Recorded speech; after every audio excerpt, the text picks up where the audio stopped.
propose a proposition to host and invite all other TDX content creators to make a video about who they deem is the best tower in all of TDX.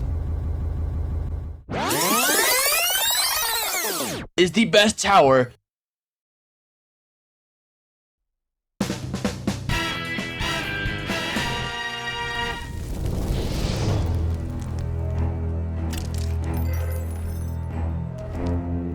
I fear no man, but that thing,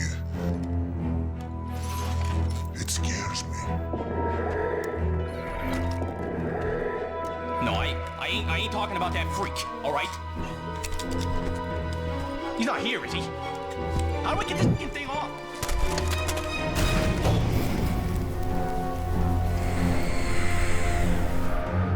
One shudders to imagine what inhuman thoughts lie behind that mask. One dreams of chronic and sustained cruelty.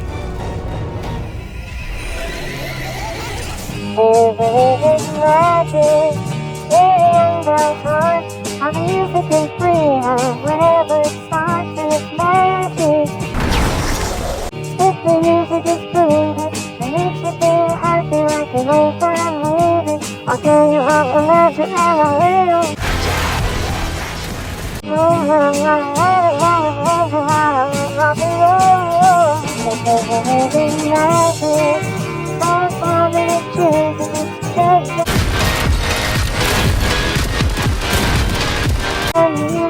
Everybody knows just how it is.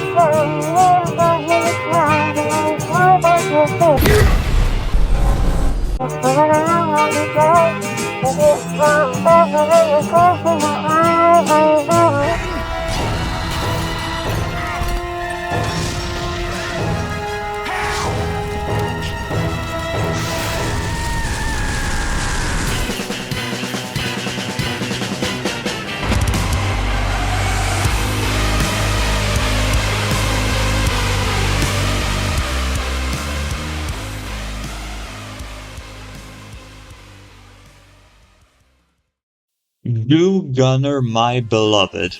This is probably not new to anyone, but Goo Gunner has always reigned over TDX ever since her release. Sure, she is an event tower, sure, she doesn't have 2 paths, which are very considerable factors, but it doesn't even compare next to all of the benefits that she offers. Let's discuss how Goo Gunner was even obtained. Goo Gunner was originally obtained from Operation Slime by beating normal mode. Operation Slime is fondly remembered in the community because not only was it a genuinely fun game mode, but also one of the only fun events included in the official Roblox event that TDX was part of.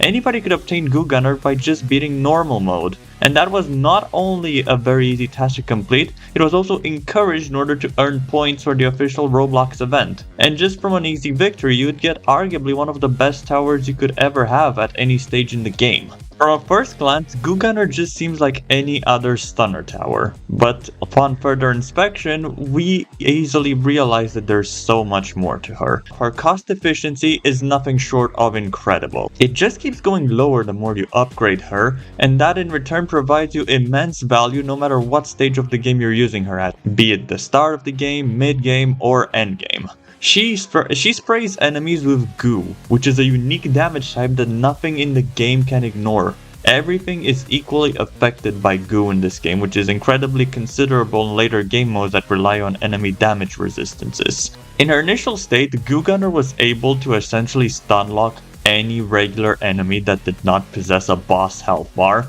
She has been reworked since to merely slow them down, but that hasn't stopped her from being an absolute monster, regardless of what game mode she's used in.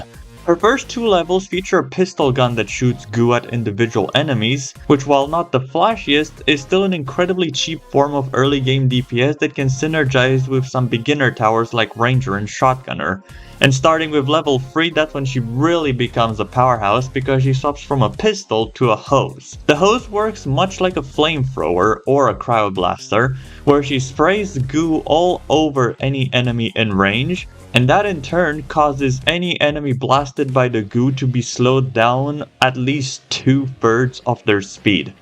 2/3. And I'm talking for just a mere $4,000. $4,000 to slow down any push in the game.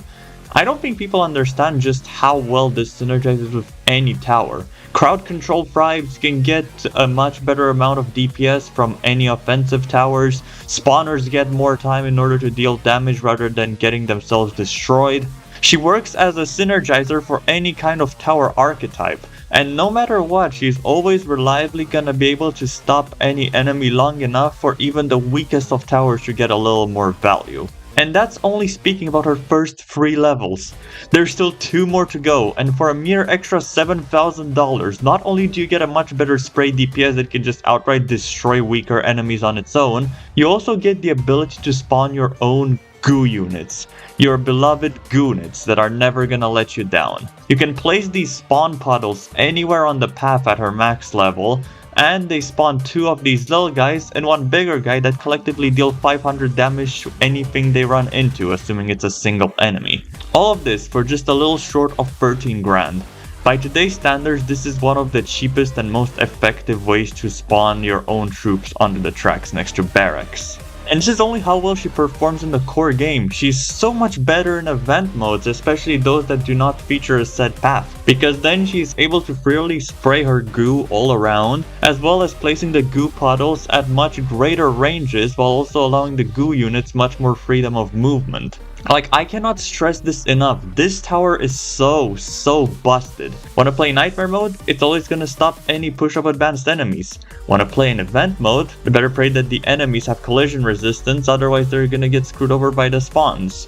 Wanna attempt grinding for long hours? Goo Gunner is always there, stopping enemies, spawning units, looking cute and derpy while doing it. And you might say that because of Bubble Blower, Goo Gunner has become irrelevant, because the two kind of fit in the same archetype, and you could not be more wrong. Together, Bubble Blower and Goo Gunner can form one of the strongest synergies in the game. Goo Gunner slows down enemies, while Bubble Blower traps them and keeps them in place to be slowed down even more.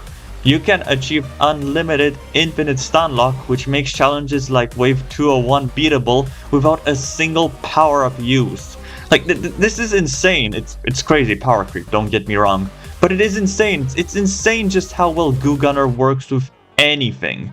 If I were to list every single synergy in which Goo Gunner worked, this video would be hours long. So I just encourage you to go out there if you have Goo Gunner and simply play with her. See how well she performs no matter what kind of loadout she's paired into. And if you don't have her, then try to convince someone to gift her to you. If she is still on sale, then she's just a mere 300 Robux. She is cheaper than the Bubble Blower and yet does almost the exact same amount of work. In short, I nominate Goo Gunner as one of the best, if not the best towers in this game currently, and I firmly believe that she deserves a lot more appreciation for what she brings to the table. She is cheap, reliable, can destroy weak pushes, can slow down any enemy that is not a boss, and has her own very cheap spawned units which provide a lot of extra value when necessary. And I guess she works as a bait tower if you really want to count that. Anyways, this was the video. We all love Goo Gunner. Thank you for watching. Subscribe, join the Discord server, and yeah, bye.